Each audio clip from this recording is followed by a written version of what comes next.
తాకట్లో ఉన్న మీ బంగారాన్ని విడిపించి ఆ రోజు ఆన్లైన్ రేటుకి కొంటాం. Sharma gold company. అసలు దీనికన్నా ముందు మీ రాజకీయ ప్రవేశం ఏంటి? ఇంతకుముందు ఏ పార్టీలో ఉన్నారు? బేసికల్గా నేను 16లో నాకు యాక్సిడెంట్ అయింది కాలేజీ. ఆల్రెడీ యూనివర్సిటీ ఉన్నప్పుడు స్వర్ణది గారు 1,00,000 సంతకాలు కలెక్ట్ చేశారు వైసీపీ హయాం ఉన్నప్పుడు. ఏంటండి అసలు 1,00,000 సంతకాలు ఏంటి మ్యాటర్? అంటే జగన్మోహన్ రెడ్డి గారు సరే జనసేనకు వచ్చారు. అవును, టికెట్ మీరే తీసుకొని మీరే పోటీ చేయించారు గోపాలపురం నియోజకవర్గం. నేనే కదా ఎమ్మెల్యే. ఆ బియ్యంలో ఏదో స్కామ్ జరిగింది. Welcome to Suman TV. నేను మీ కిరణ్. జన సమీకరణ లేకుండా లీడర్ లేదు. లీడర్ అంటేనే జన సమీకరణ. దాదాపు ఒక 10 మంది సంతకాలు కేటాయించాలంటేనే ఈ కాలంలో చాలా కష్టం. అలాంటిది 1,00,000 సంతకాలు కేటాయించి ఎప్పుడు జనంలో తిరుగుతూ, అలాగే పవన్ కళ్యాణ్ గారికి చాలా ఇష్టమైన నాయకుడిగా మన గోపాలపురం నియోజకవర్గం జనసేన పార్టీ నుంచి ఇన్ఛార్జిగా ఎప్పుడు ప్రజల్లో ఉంటూ ప్రజల సమస్యలు తెలుసుకుంటూ ఉన్న దొడ్డిగర్ల సోమన్ రాజు గారు మనతో ఉన్నారు. ఆయనతో మాట్లాడి అసలు ఆయన రాజకీయ ప్రవేశం గురించి, అలాగే సంవత్సర కాలం కూటమి ప్రభుత్వం వచ్చి దాని యొక్క పనితీరు ఎలా ఉంది ఏంటి, ఇలాంటి విషయాలు మనం ఆయనతో మాట్లాడి తెలుసుకునే ప్రయత్నం చేద్దాం. నమస్కారం సోమన్ రాజు గారు. నమస్కారం sir. Sir, first of all congratulations. ఎందుకంటే కూటమి ప్రభుత్వం వచ్చి సంవత్సర కాలం అయింది, సుపరిపాలన జరుగుతుంది. ఈ ప్రభుత్వంలో మీరు కూడా భాగస్వాములుగా ఉన్నారు. దానికి కానీ ఫస్ట్ ఆఫ్ ఆల్ కంగ్రాచులేషన్స్ అండి. సార్, అయితే జనసేన పార్టీ ఉంది, అలాగే రన్ అవుతుంది. మన పర్టికులర్ మన గోపాలపురం నియోజకవర్గం నుంచి మీరు ఇన్ఛార్జిగా ఉన్నారు. అవునండి. అసలు దీనికన్నా ముందు మీ రాజకీయ ప్రవేశం ఏంటి? ఇంతకుముందు ఏ పార్టీలో ఉన్నారు?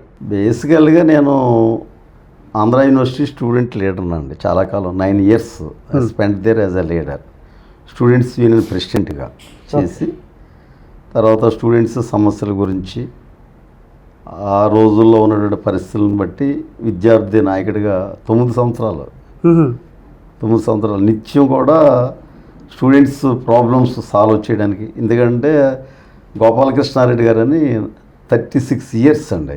ఆయన రిజిస్ట్రారు 6.5 years వైస్ ఛాన్స్ చేశాడండి. World record. ఒకే వ్యక్తి అన్ని సంవత్సరాలు. నేనంటే బాగా ఇదండి, చాలా యాక్టివ్గా ఉండేవాడిని.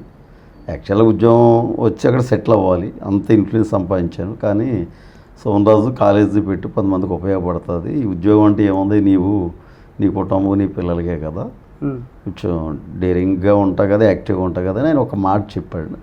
దాంతో నేను దేవరపల్లి, గోపాలపురం నియోజకవర్గం దేవరపల్లిలో ఇన్స్టిట్యూషన్ పెట్టి చిన్నగా పెట్టి ఇప్పుడు పెద్ద సంస్థగా దాన్ని అభివృద్ధి చేసి కొన్ని వేల మంది మన విద్యా సంస్థల నుంచి చదువుకొని ఉన్నత విద్యను అభ్యసించి బయటకు వెళ్ళినోడు ఉన్నారు.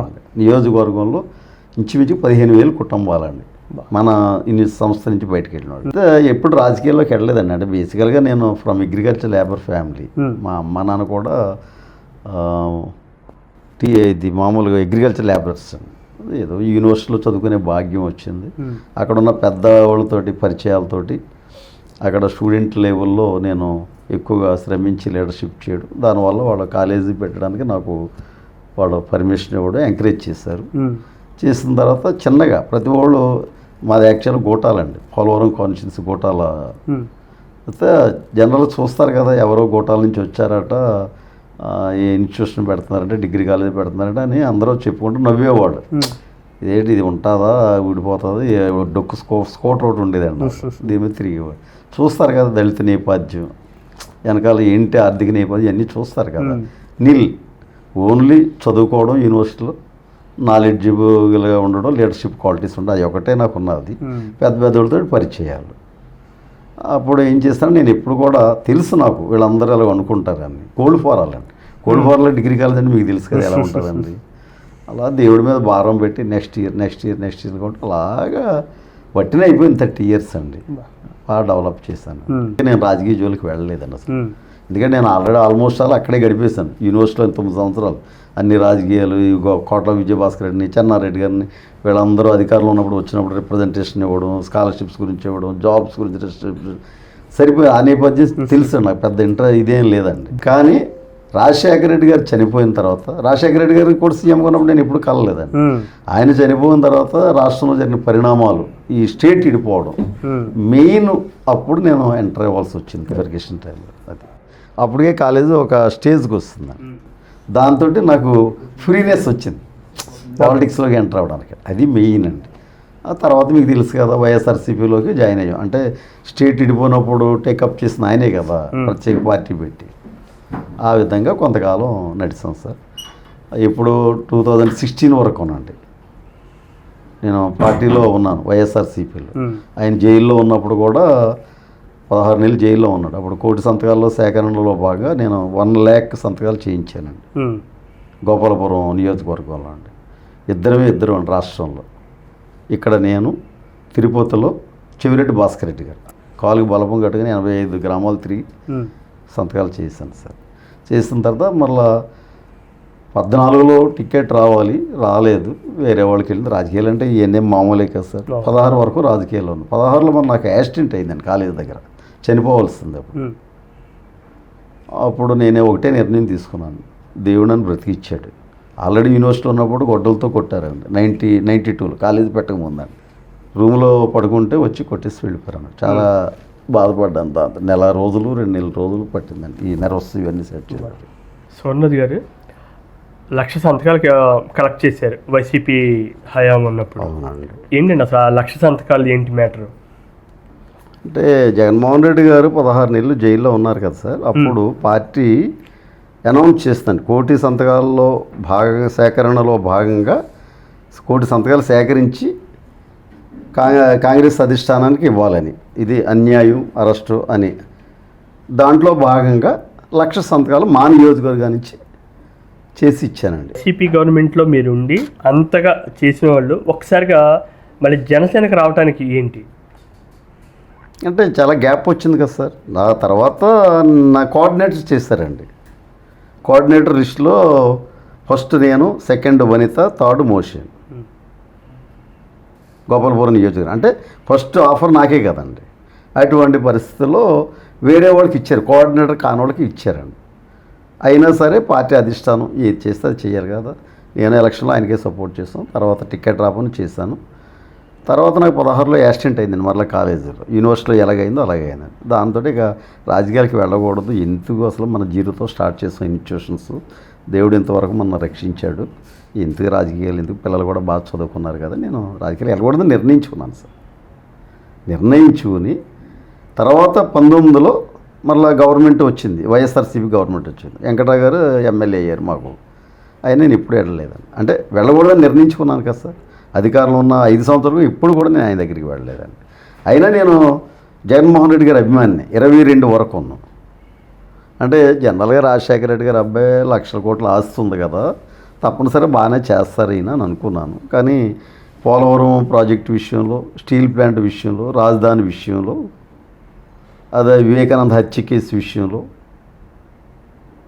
అలాగే అంబేద్కర్ గారి పేరు డాక్టర్ బాబాసాహెబ్ అంబేద్కర్ విద్య స్కీమ్ అని ఇప్పుడు ఉన్నటువంటి ముఖ్యమంత్రి గారు చంద్రబాబు గారు పెట్టారండి. ఎప్పుడు లేదండి, అది ఎంటైర్ కంట్రీలోనూ లేదండి, ఫస్ట్ టైం ఆయన పెట్టారండి. గ్రేట్ ఆ విషయంలో. అంటే ఎస్సీ ఎస్టీ బీసీలు ఇక్కడే కాదు, ఫారిన్లో చదువుకున్నా సరే వాళ్ళకి 20 లక్షల రూపాయలు స్కాలర్షిప్ ఇస్తానని కొత్తగా పెట్టాడండి ఆయన. దాన్ని అంబేద్కర్ గారి పేరు తీసేసి జగన్ విదేశీ విద్య స్కీమ్ అని పెట్టుకున్నాడండి. ఈ 5 అంశాల మీద నాకు కొంచెం అయిష్టత, జగన్మోహన్ రెడ్డి అంటే అయిష్టత ఏర్పడింది. ఎట్టి పరిస్థితుల్లో జగన్మోహన్ రెడ్డికి మీద నెగిటివ్గా నేను మాట్లాడాలి నెక్స్ట్ ఎలక్షన్లో. అంటే నేను ఇండివిజువల్గా నేను ఏం చేయలేను కాబట్టి ఏదో పార్టీలో జాయిన్ అవ్వాలి.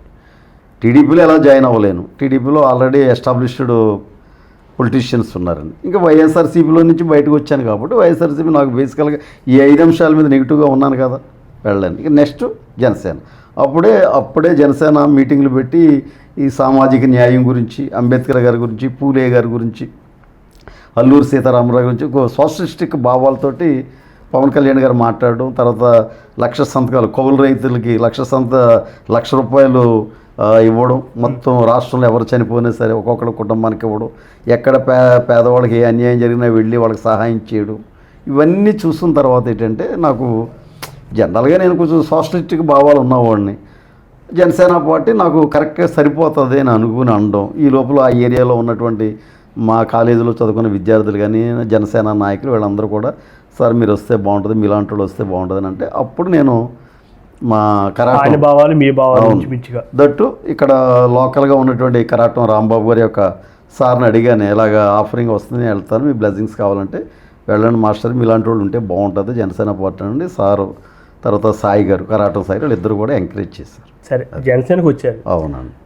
టికెట్ మీరే తీసుకొని మీరే పోటీ చేయొచ్చు కదా గోపాలపురం నియోజకవర్గం నుంచి, ఎందుకు మీకు సీట్ రాలేదు? అవునండి, మామూలుగా కూటమి ఏర్పడకుండా ఉంటే జనసేన పార్టీ తరఫున నేనే కదండి ఎమ్మెల్యే, ఓకే ఇన్ఛార్జిని కాబట్టి ముగ్గురు ఉంటా ఉన్నప్పుడు వైఎస్ఆర్సీపీ నుంచి ఒకడు, టీడీపీ నుంచి ఒకడు, జనసేన పార్టీ నుంచి నేను. కానీ మరి అలా జరగలేదు. అంటే రాష్ట్ర భవిష్యత్తు దృష్ట్యా పొత్తులో భాగంగా మరి తప్పలేదు. చాలా చోట్ల పెద్ద పెద్దోళ్ళకి ఇవ్వాల్సినటువంటి పరిస్థితి లేదు, కొంతమంది రాదన్న పరిస్థితులు కూడా కొంతమందికి వచ్చింది, పొత్తులో భాగంగా అలా జరిగింది. మరి దానికి నేను కూడా అంగీకరించాలి, తప్పదు. పార్టీ మెయిన్ కదా సార్, పార్టీ బలంగా ఉండి అధికారంలో ఉంటే మన పార్టీ కింద పనిచేసిన ఏ విధంగా అయినా మనం అభివృద్ధి చెందడానికి ఆస్కారం ఉంటుంది, సర్వీస్ చేయడానికి ఆస్కారం ఉంటుంది. ఇప్పుడు ఆల్రెడీ మద్దిపాటి వెంకటరాజు గారు గోపాలపురం నియోజకవర్గం ఎమ్మెల్యే. అవునండి. ఇప్పుడు ఇంచుమించు మీది అదే స్థాయి అన్నట్టు. అవునండి. ఇప్పుడు ఆయన నుంచి మీకు సహాయ సహకారాలు ఎలా ఉంటాయి, ఆయన మీతో ఉన్న ర్యాప్ ఎలా ఉంటుంది?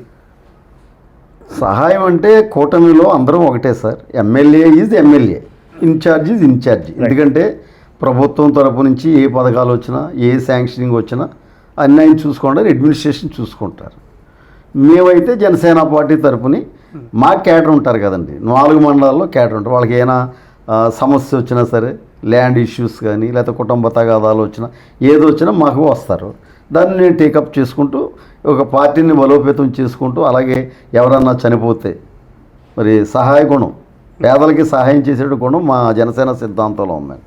ఆ విధంగా ఎవరన్నా మన జన సైనికులు కుటుంబాలు ఆపద వచ్చేదన్నా జరిగితే వాళ్ళకి పార్టీ తరఫున సహాయం చేయడం అనేటువంటి కార్యక్రమాలతో నిత్యం మేము వెళ్తున్నామండి ముందుకండి. కాబట్టి కోఆపరేషన్ అనేది నేను ఏం అడిగినా సరే ఆయన చేస్తారు, జనరల్గా చెయ్యాలి కూడా. ఎందుకంటే అడిగే హక్కు నాకు ఉంది, ఎందుకంటే ఎలక్షన్లో ఆయనతో సమానంగా తిరిగాను, ఆయనతో సమానంగా ప్రయాణం చేస్తామండి విజయం సాధించే వరకు.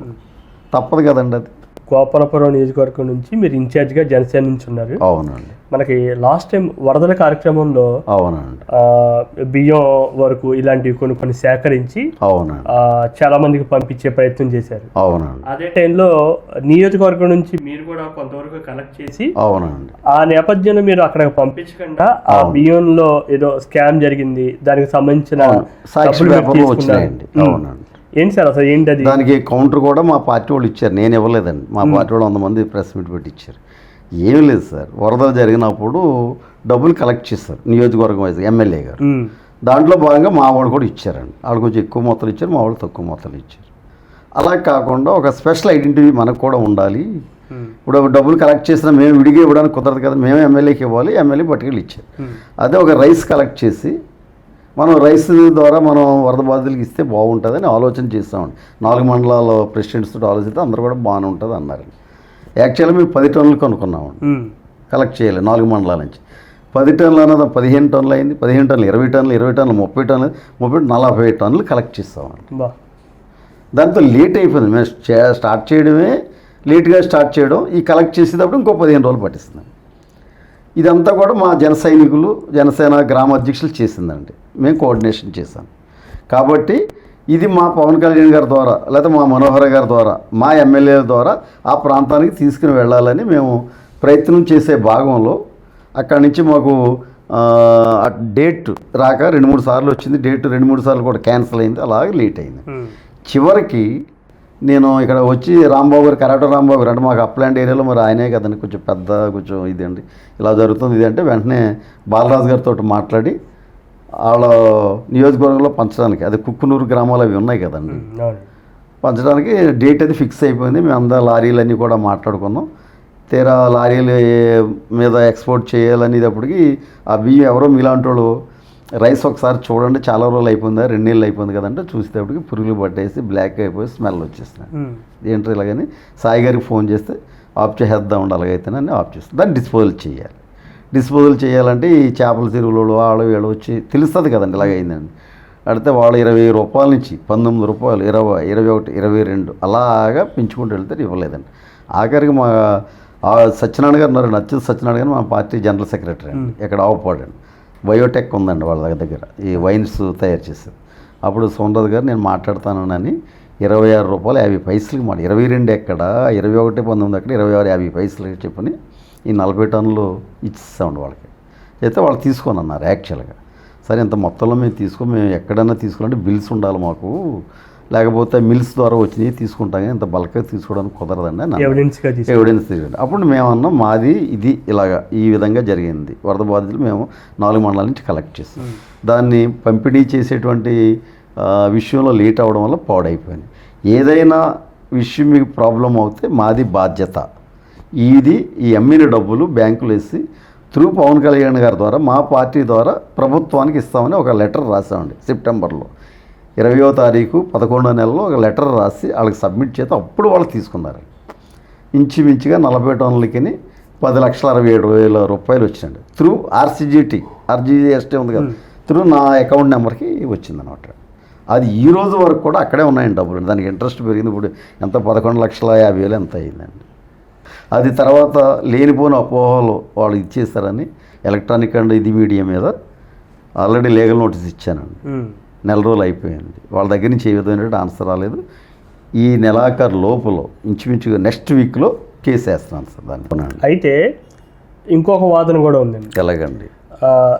సేమ్ ఇదే గోపాలపురం నియోజకవర్గంలో జనసేనలోనే 2-3 చీలికలు ఉన్నాయి. అది లేదు. అలాగే కార్యకర్త దగ్గర నుంచి పూర్తి స్థాయిలో వాళ్ళకి ఏదైనా సహాయం కానీ ఏదైనా అందుబాటులో కానిసరికి అందుబాటులో నాయకులు ఉండట్లేదు అనేది కూడా కొంతమంది కార్యకర్తలు చెప్తూ ఉంటున్నారు.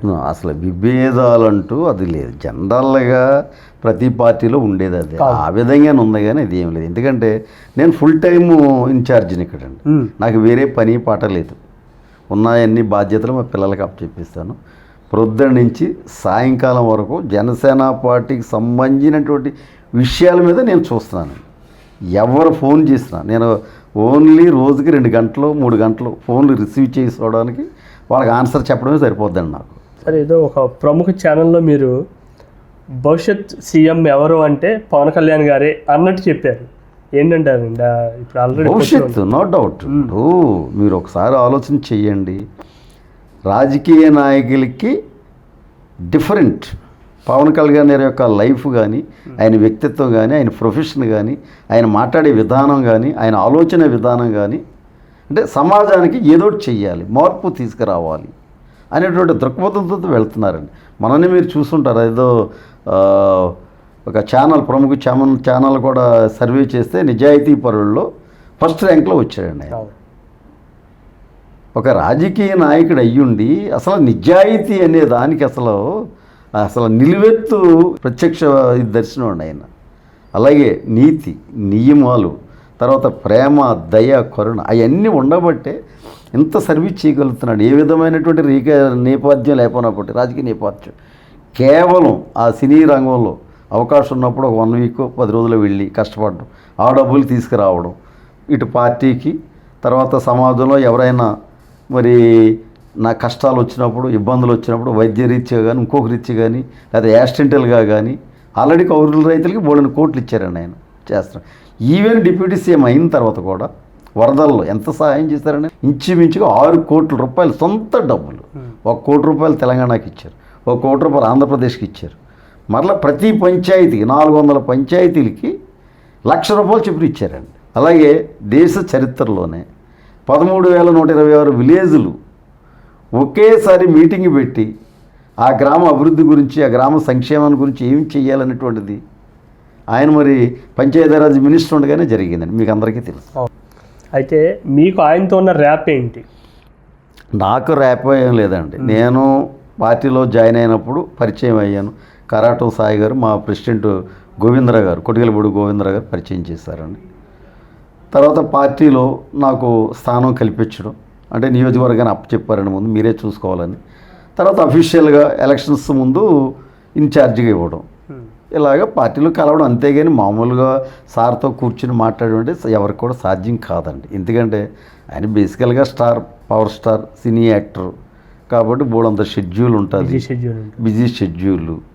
కాబట్టి కలవడం మాట్లాడడం అనేటువంటిది జరగదండి. ఏదైనా ఉంటే క్రింద మనోహరం గారు ఉన్నారు, దుర్గేష్ గారు ఉన్నారు, జిల్లా ప్రెసిడెంట్లు ఉన్నారు, మా ఏరియాలో అప్లాండ్ ఏరియాలో కరాటం సాయి గారు ఉన్నారు. ఇలాగే వీళ్ళ ద్వారా ఏదైనా కావాలంటే రిప్రజెంట్ చేస్తాం, అక్కడి నుంచి ఆన్సర్ వస్తూ ఉంటుంది. అది సార్. సార్ మీ భవిష్యత్తు కార్యాచరణ ఏంటి? జనసేన స్ట్రాంగ్ అవడానికి నియోజకవర్గం నుంచి మీ ప్రణాళిక ఏంటి?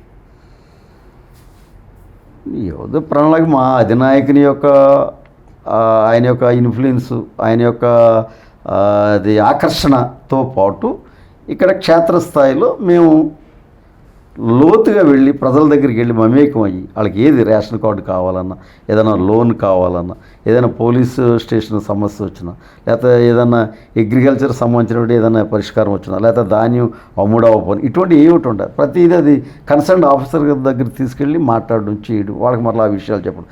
అలాగే జగన్మోహన్ రెడ్డి విషయంలో ఆయన టైంలో ఈ రీసర్వేలతోటి ఈడి ల్యాండ్ ఇది నెంబరు వాడికి వెళ్ళిపోవడం, రైతులు మారిపోయి నా ఇబ్బందులు పడడం, ఎన్ని గొడవలు అన్నీ అవేనండి.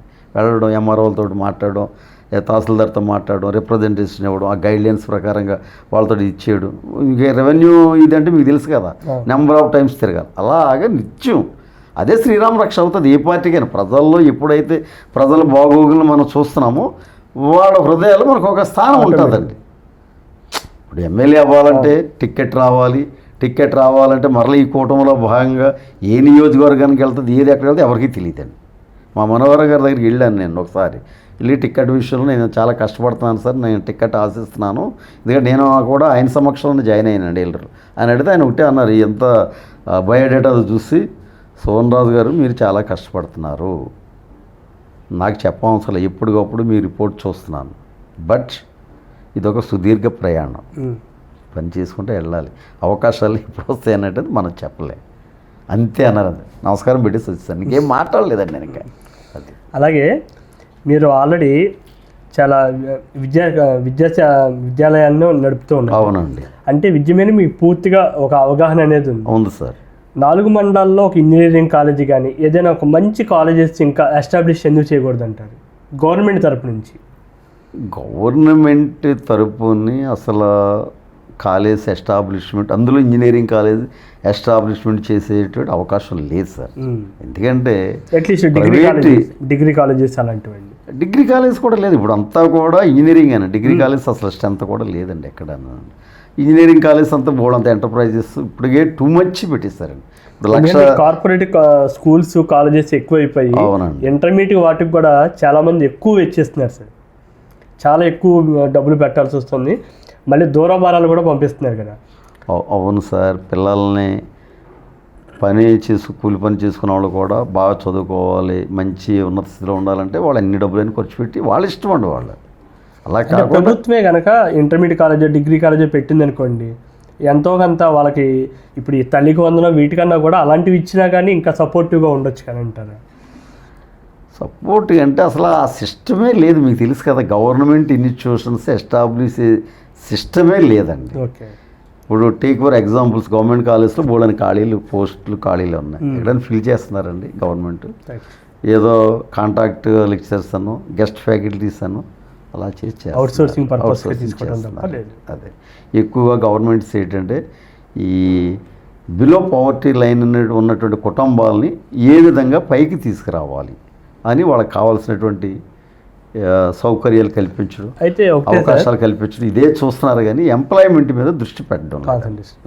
ఈ ఫ్రీ స్కీమ్స్ ఎంతవరకు ఉపయోగం ఉంటుందంటారండి? రాష్ట్ర బడ్జెట్కి ఎంతవరకు సపోర్ట్ చేయొచ్చు అంటారు? ఫ్రీ స్కీమ్స్ అంటే ఏంటండి? ఫ్రీ స్కీమ్స్ ఫర్ ఎగ్జాంపుల్ ఇప్పుడు రిమైనింగ్ అన్ని పర్వాలేదు కానీ ఇప్పుడు ఉచిత బస్సు ఇలాంటివి ఉందండి. అవునండి. అది ఎంతవరకు మళ్ళీ ప్రభుత్వం మీద ఏం భారం ఉండదంటారా? అది పెద్ద స్కీమ్ ఏం కాదు సార్. ఇప్పుడు జగన్ గవర్నమెంట్లో అలాగా చాలా ఫ్రీ ఇచ్చారండి, బట్ ఇక్కడ కూటమి ప్రభుత్వంలో అలాగా లేదండి. సూపర్ 6 కొన్ని పెట్టుకున్నారు, అవి ఇంప్లిమెంట్ చేస్తున్నారు. ఆల్రెడీ కొన్ని 4 వరకు అంచెంచెలుగా చేస్తున్నారు. ఇంకా 2 ఉన్నాయండి. ఫ్రీ బస్ ఒకటి, ఇంకోటి అది అన్ఎంప్లాయిడ్ పర్సన్స్కి ఇది భృతి, నిరుద్యోగ భృతి, ఆ 2 ఉన్నాయి. చాలా మటుకు చేస్తున్నారండి. ఓకే సోహన్ రాజు గారు. Okay sir. విద్యావంతులుగా అలాగే చాలామందికి విద్యావంతులను తయారు చేస్తూ ఇంకా ఇలాంటి రాజకీయ ప్రస్థానం ఇంకా కొనసాగుతూ ప్రజల్లో ఎప్పుడూ మీరు ఉండాలని కోరుకుంటూ సుమన్ టీవీ మీకు ధన్యవాదాలు చెప్తుంటారు. థ్యాంక్ యూ సార్, ఈ అవకాశం నాకు ఇచ్చినందుకు. ఎందుకంటే మీ సుమన్ టీవీ మంచి ఇదిలో ఉందండి స్టేట్లో. అసలు ఏది ఆన్ చేసేసరి సుమన్ టీవీ ఒక మ్యూచువల్ ఫండ్స్ నుంచి ఆర్థిక రంగంలోనూ రాజకీయ రంగంలో అన్ని రంగాల్లో చాలా గ్రేట్. చాలా తక్కువ టైంలో మంచి స్థితిలోకి వచ్చినందుకు మీ సిబ్బందికి అందరికీ మీ యాజమాన్యానికి ధన్యవాదాలు తెలియజేస్తాను.